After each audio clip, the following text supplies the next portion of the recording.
and, you know, all the different microbes that feast on our corpses. You know, I read a superb article a few months ago that pointed out that a corpse, a human corpse, or any kind of organism, the corpse of an organism, is actually, when that thing dies, it leads to an explosion of life, because all sorts of different life forms within the body and outside of the body feast on the body, basically, and which leads to more and more life. Maybe a bit morbid, but I think it's quite an amazing thing. So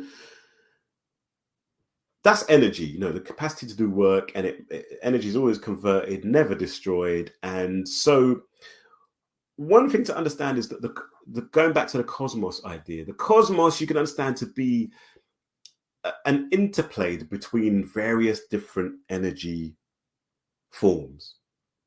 So, for example, the sun, light from the sun is energy coming from the sun, and that energy travels to us and it influences our bodies, it influences our minds, because it's converted into different forms of energy. Similarly, the light from the sun and the magnetic field of the sun influences the earth.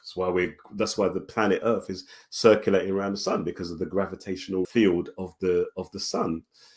The other forms of there are many other forms, and I think this is starting to get to the crux, the key point I'm trying to get at, is that there are many forms of energy which are influencing our behavior and our health and our who and what we are, that we can't perceive with our eyes, ears, nose, taste, and so on and so forth.